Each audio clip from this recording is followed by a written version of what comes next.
Bonjour à tous, j'espère que vous allez bien. Aujourd'hui, on va faire un gâteau sans cuisson encore, comme vous l'avez demandé, mais avec seulement 2 ingrédients. C'est parti! Alors, l'ingrédient principal, ça va être la noix de coco. Alors, celui qui n'aime pas la noix de coco, il passe son chemin. Ce n'est même pas la peine.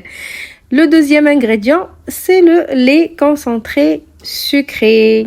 Alors, les quantités exactes, vous les trouverez dans la barre d'infos, mais franchement, pas besoin de quantité exacte parce que là, vous faites comme vous voulez. Vous mettez de la noix de coco dans un bol et vous mettez par-dessus le lait concentré et vous voyez si la pâte, elle se ramasse.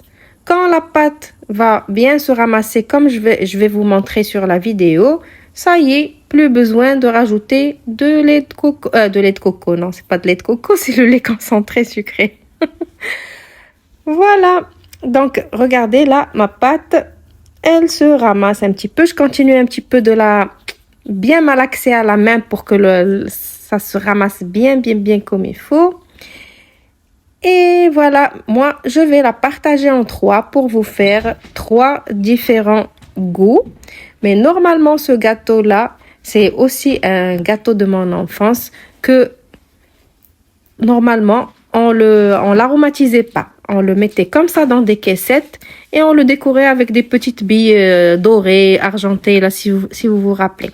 Là, moi, la première arôme, c'est Nutella et cacao pour faire la couleur marron, bien évidemment. Goût chocolaté.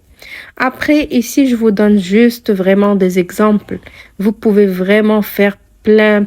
Il y a plein d'idées. Vous pouvez faire avec plein de choses.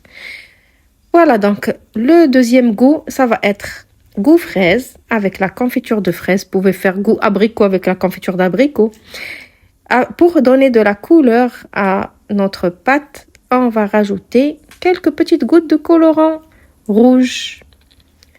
Moi, j'ai eu la main trop forte sur le colorant rouge. J'avais envie d'avoir une couleur rose, mais c'est raté. Bref, c'est pas grave.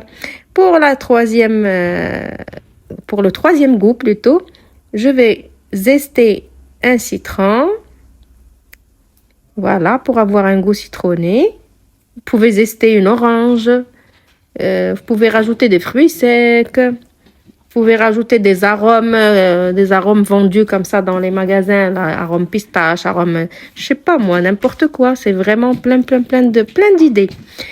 Voilà, donc après je vais rajouter du colorant jaune pour rappeler le citron. Et ça y est, c'est tout bête, mais vraiment c'est tout bête.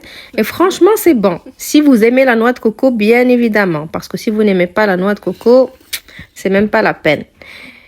Et ça va être un petit peu sucré. Pas beaucoup, mais un petit peu sucré. Alors, ces derniers temps, je vous donne des gâteaux qui sont pas sucrés, mais là, vraiment, le sucre, ça y va.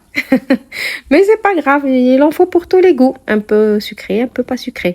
Bon, après moi, j'ai choisi, comme j'ai ces caissettes-là, j'ai choisi de faire des petits boudins et après de les passer dans la noix de coco râpée et les mettre dans les caissettes et ça y est, c'est prêt. Alors là, dans mon petit bol, j'ai un tout petit peu d'eau de fleur d'oranger. Je la mets dans les mains pour que ça colle pas dans mes mains, la pâte. Et c'est tout. Et voilà. Vous pouvez faire différentes formes. Vous pouvez faire dans des moules. Après les passer, les faire tremper dans du chocolat blanc, du chocolat noir. Il y a vraiment beaucoup d'idées. Moi, je donne vraiment le plus facile et le plus basique. Et à vous de jouer après. Et voilà, ma vidéo arrive à sa fin. Avant de partir, n'oubliez pas de vous abonner, de laisser un petit like, de partager la vidéo pour m'aider à développer ma chaîne, de me laisser des commentaires pour me dire qu'est-ce que vous avez pensé de cette recette sans cuisson, si vous l'avez aimée ou pas. Et maintenant, je peux vous dire au revoir.